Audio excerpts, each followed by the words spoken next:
But this last poem is, I guess, my journey into forgiveness and a newer opening. You know, people, it's an amazing question, but people ask you, like, why did you get cancer?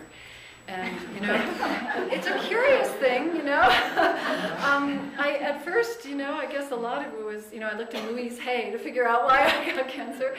And, you know, guilt, shame, you know, you run the gamut. And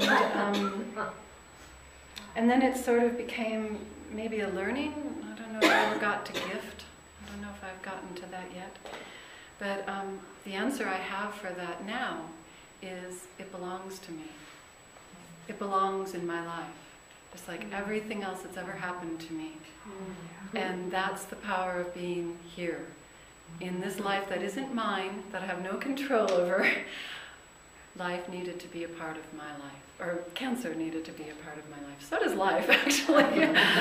So this was a rather difficult poem. Near the end, as you'll see, I erased a lot and had to put it back in, and so it's here. I left it alone.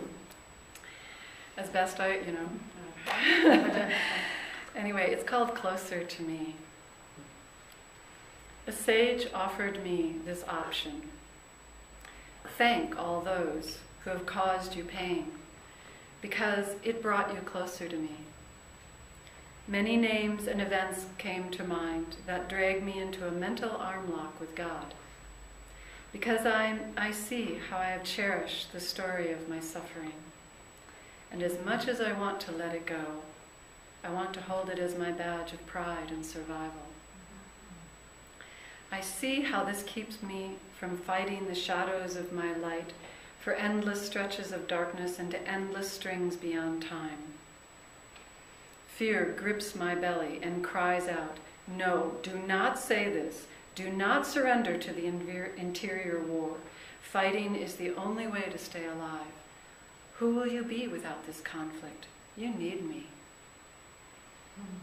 But it must be said, or I remain a slave to the tyrant of my fears, chained at a breath's distance from my birthright. So I will risk the unreal safety of fear's confinement for one moment of spacious peace. Thank you, Cancer. I accept the mystical purpose of your impact on this life. Thank you, Cancer. I accept that my soul invited you to my table. Thank you, Cancer. I accept this stark vulnerability. Thank you for bringing me closer to the fullness of me. And although I do not know where I am going, or what to do, or how this story can end in a pleasant way, is it not now glorious and free?